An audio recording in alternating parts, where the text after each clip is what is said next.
Welcome back, everybody. Is everybody here? Alana, do you want to unmute yourself? La Cavazos, how are you? I'm good. How are you? I'm good, thank you. Good. Let's see. We've got handle ornamentation coming up. What is this? This is projection and warmth. I think it's legato.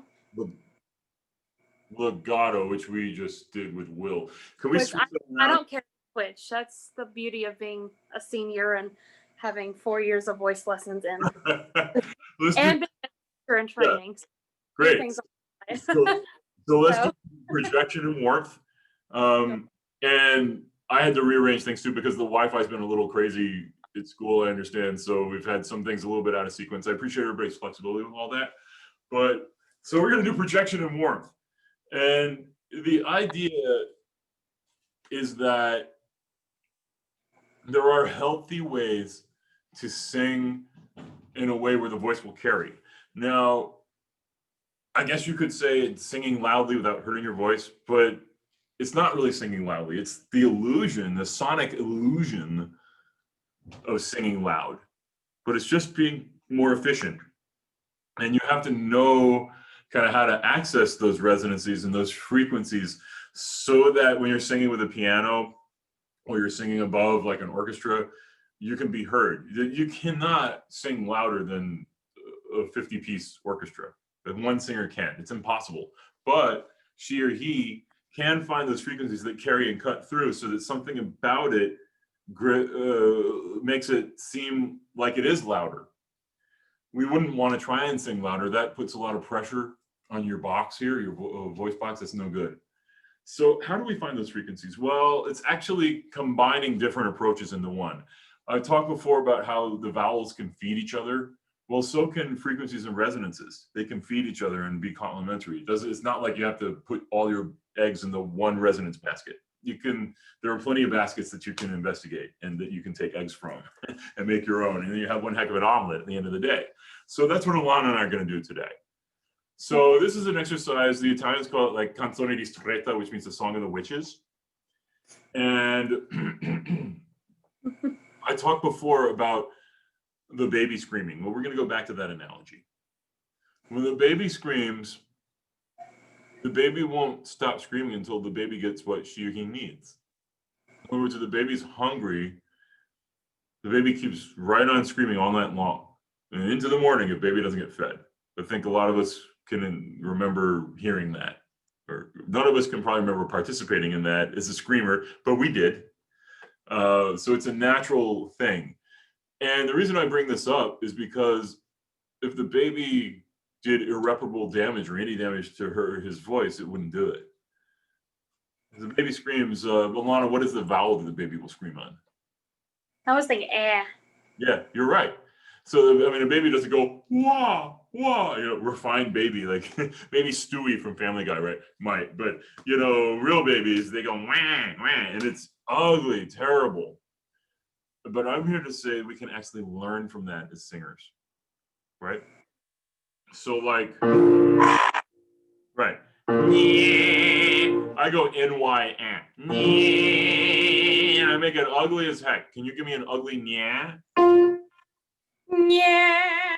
That's too pretty, my friend. Rebel. Yeah. I still feel like it's a little too pretty. Can you just go right here and here? Yeah. Yeah? Yeah? Good.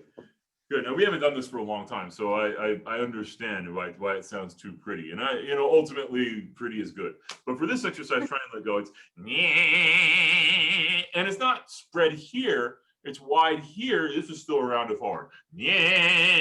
Teachers, this is important. This stays round and forward. You don't let them spread here. If there's any idea of spreading, it's actually above into the sinus cavities here under the cheeks. That can go wide, but here is yeah. So I would you could do this again. Yeah. Try that. Yeah. Good. Sufficiently ugly. Thank you. So it's yeah is the first part. we're breaking it down so we can teach the exercise.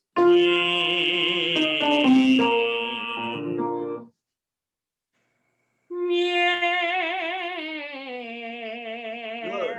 Now she's going to shift vowels from a to o. While a has the punch and the power of projection without putting stress here, o lets in the head voice mix to the very chesty a.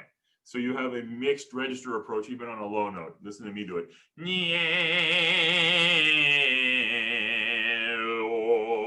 I don't go and get rid of the projection. I carry the projection and punch of the a through the o so that you're mixing all those qualities.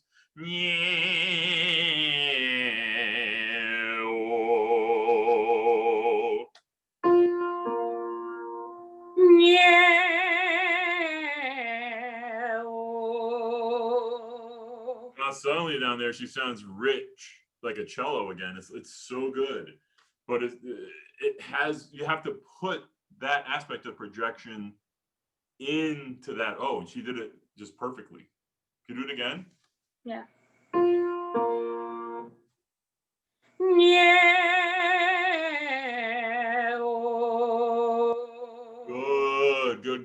Good. Now she's going to morph from the o to an ah, but it's not an ah that isn't influenced by the o, which isn't influenced by the a. They all go together. So it's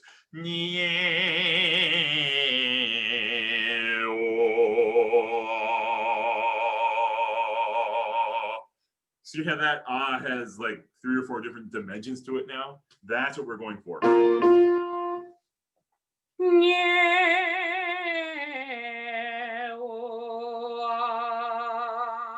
Good.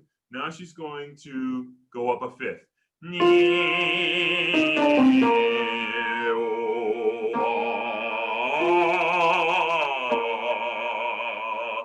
the headiness of the O is going to protect her on her way up. So it's not, there's no repronouncing the vowel, there's no reshifting of the resonances. The fact that she's coming from an O means that she has that protection of that head voice. So listen to me.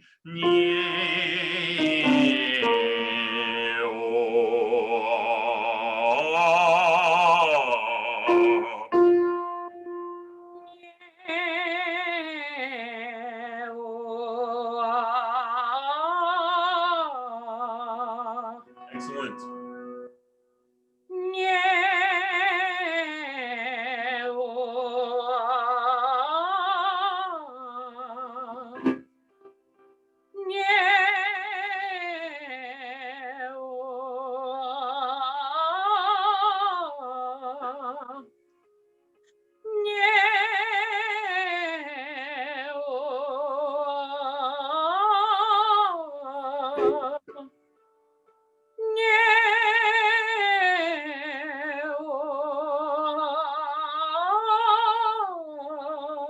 That beautiful ah that she has, that has so many dimensions going for it. I think it's wonderful. Very good.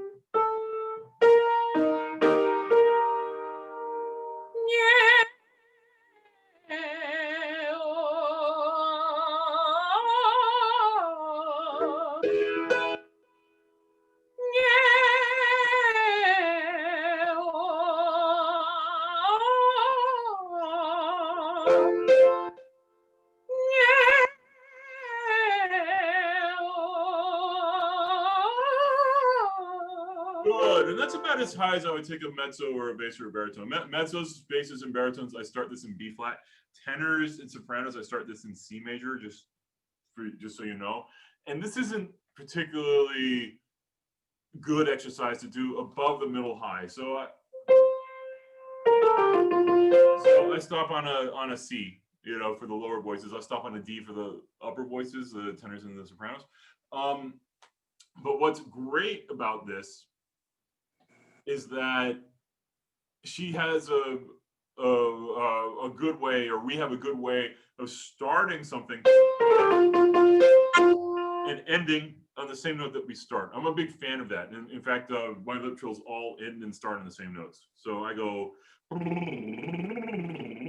the reason I use that pattern is because The low benefits from starting in the middle benefits from the richest to the low. The highness gives it a gentle quality that all goes back all the way back down. And so everything enriches everything else. And this exercise is similar, that the vowels, the characteristics of the vowels, the projection benefits the warmth of the O, but the warmth of the O benefits the final product of the ah at the end. And now she has an ah that is so balanced that it sounds what I called before the perfect Italian ah. This is a good way to find an ah that is suitable to vocalize on. We don't want to vocalize on our American ah, which is a little pressed.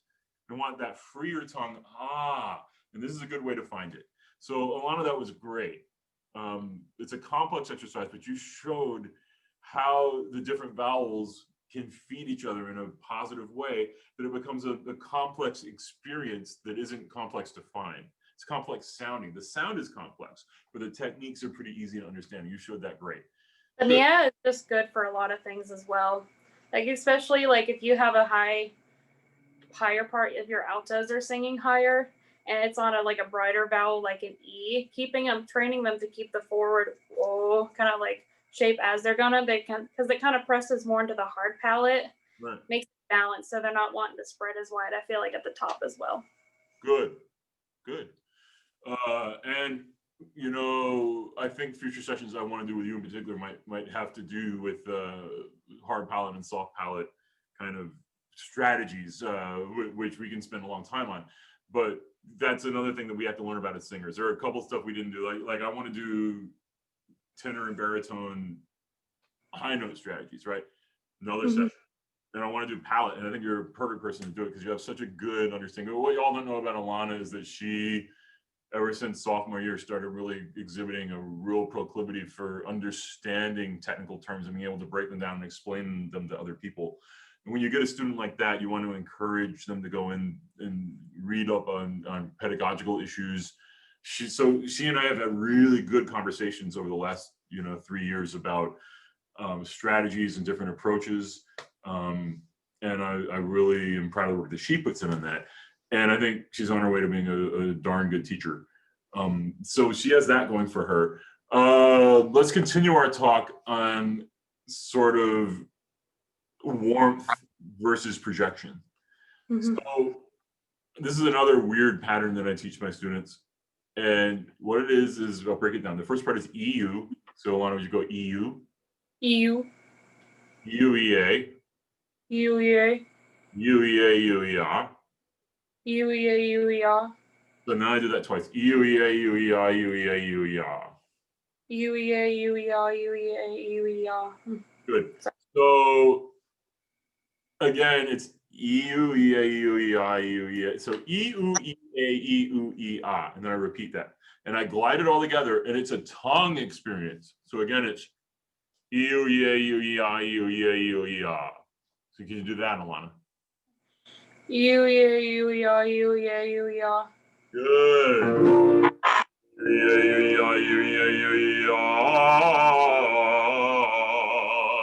And this is a pattern I use a lot for different reasons, and I'll explain why. So one of the most dangerous things to do when constructing a vocalese or a voice exercise is to simply go up a scale. Listen to what happens if I just go up a scale. Listen very closely. It's going to be hard to tell, but once I point it out, then it'll be easier to tell. I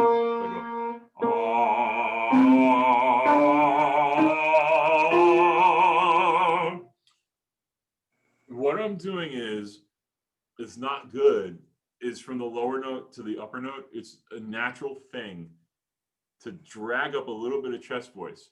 And if you were to keep going higher using that strategy, no good. It almost doesn't matter in the really low. I mean, it does. You're setting up a bad habit, but you can't hear it so much in the lower part. So if I go,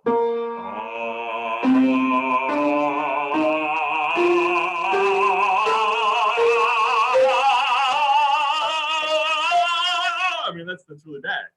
You need to somehow get the sense that you're taking more head voice as you get higher by a scale. The only way to learn to do that is to do skips and fill it down. So if I go, that F is better than if I go,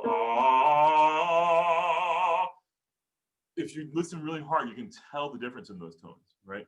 So eventually we have to learn how to sing scales, but you do it by learning note by note. So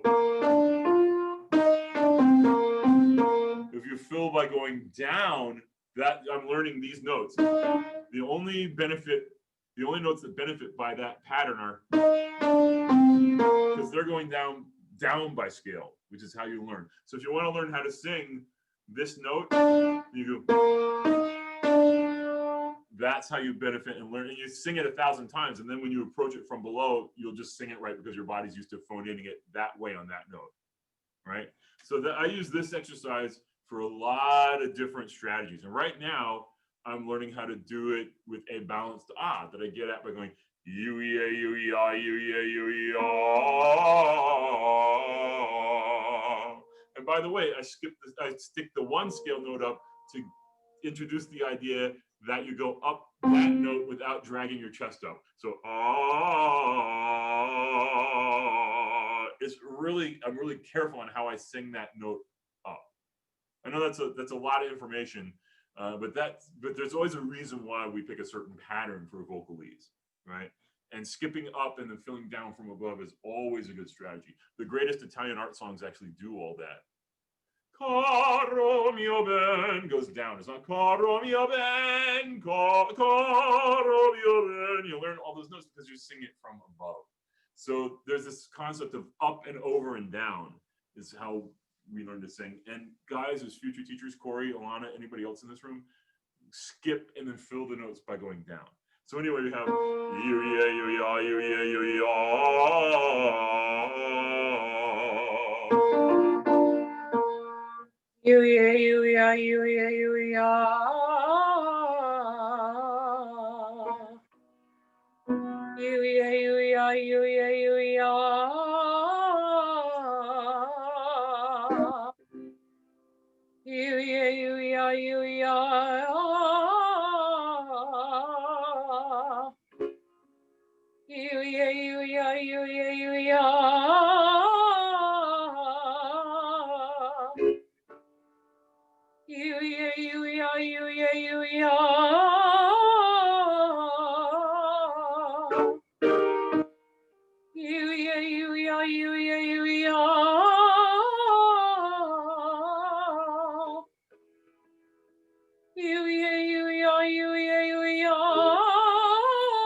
lovely example of how she's going up to the middle-ish, upper middle range, and she has the projection of the E and then the warmth of the U working together to have a balanced ah that to me sounds really Italian, right? So that's a healthy ah. Now that she's done that, then she's ready to vocalize just on ah.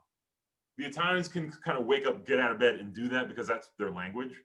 We are not like that. Our tongue positions are farther and more pressed in our throats. And a lot of my teaching is getting that tongue forward and out of the throat. And there are a lot of different ways to do that. And this is a great one. It's just try and say that, everybody at home.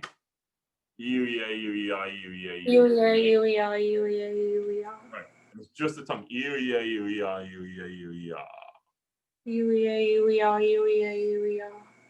There it is, right? Good. So are there any questions or comments anybody would have?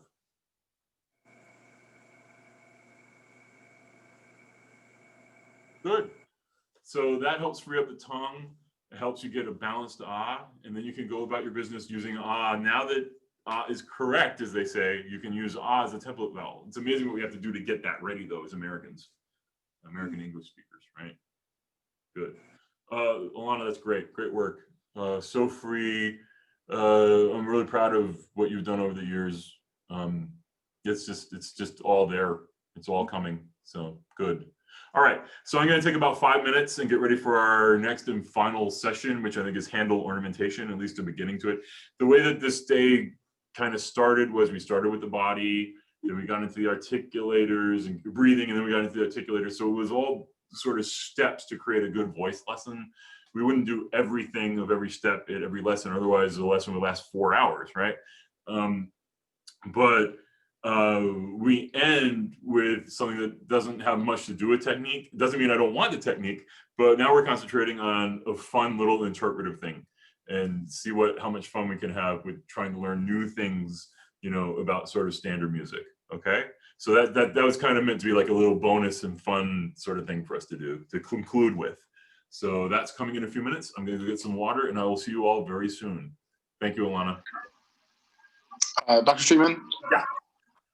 Since it seems like all of our technical issues have been resolved, do you want me to stick around for the last one, or? It is up to you. This will be recorded and they'll be available to you guys on the Facebook page. If not, if you want to sit in, you are certainly more than welcome. You're actually adding a lot to the discussion, which is great. But if you're a TA, you've got 1,000 things going on. You got to do something else. It's okay. All right. I think we're all pretty confident that Will has the final stretch of it. He can handle it on his own. Yeah, he can handle it. Get it? Yeah. Yeah. Jokes. He can handle it, but this will be available to all you guys and all the participants and all that. So it should be fine. Okay. But thanks for sticking around. You really helped out. All right, I'll be back in a minute, No guys. problem.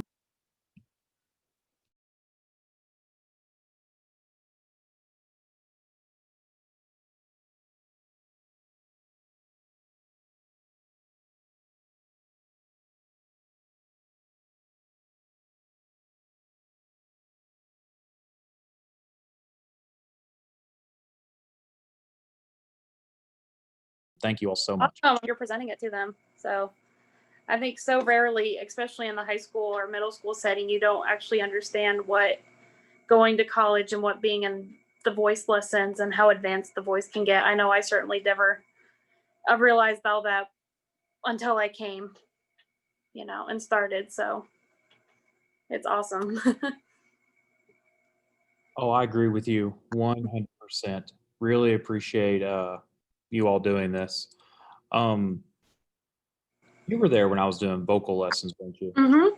Yes. You've improved so much. Sounds great. Thank you. It was a really long recovery process from getting my thyroid taken out.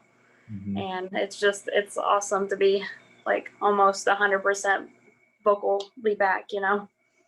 Oh, I feel like it sound amazing. Like I'm like, when you were doing the exercise, I was like, that's awesome. It sounds Thank- really good. Just be very proud. Thank you. So I'm excited. I student teach this spring and I'm excited to have my own class and be my own teacher. Where are you student teaching at in the spring? I'm going to be somewhere in Fayette County for Lexington for elementary. And then I'm currently with Olivia Hughes at Madison Central and I'm staying with her through the next semester. Very cool. Write down everything and anything that Olivia says. Oh, she is golden and wonderful and I love her. Yes, her and like Lisa Jury, they're like a dream team over there. It's incredible. She's given me so much control and freedom in her classroom and like every day I think I teach something somewhere and it's like I have friends and their teachers never let them do anything other than like take attendance and I'm like that's not all what teaching is. So those two, Miss Jury and Miss Hughes, those are my high school teachers. I went to Central. Very cool. Very cool. Well, I know. I took my break last year and I went and observed Olivia for a while and I was like, this is incredible. I got a lot to learn and really quickly. And she's so kind and so helpful. And I was excited to go there because Will and Christian Snyder they're two freshmen this year in the studio and like they're amazing. And I was like, oh my gosh, I'm so excited to get to go learn from the teachers who were able to, you know, get them prepared to come to college as prepared as they were. And talented, to matter of fact. Well, thank you. That means a lot. And I think they're so great. And I agree, they are a dream team. I think they complement each other so well. And they're just two of the kindest teachers I've ever worked with ever. Mm-hmm. So Matt, are you teaching voice currently? Yes, I am the choir teacher and journal music teacher at Estill County Middle School and High School, just down the road from EKU. Nice. I didn't know you moved out to Estill County. Well, I'm living in Richmond. I drive to Urban every morning. Yeah. So, because my first year teaching, I taught at Monroe County and I taught middle school band. Mm-hmm. Then my wife and I moved up here.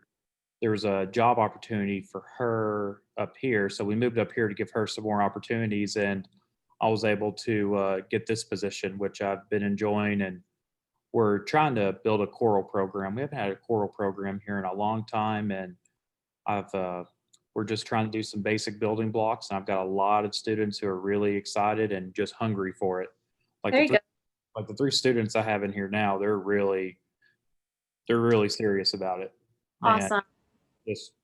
we have a lot of room to grow. We're just really excited to be here. I'm so excited. There's going to be like another awesome, Central Kentucky choral program getting built up.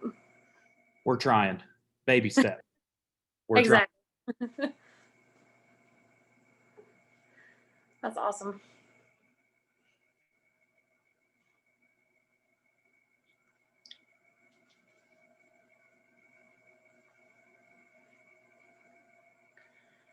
Alrighty. I actually have to step out because I have to go to advanced piano at Central. So they're getting ready to go over some reviews for their fall break. So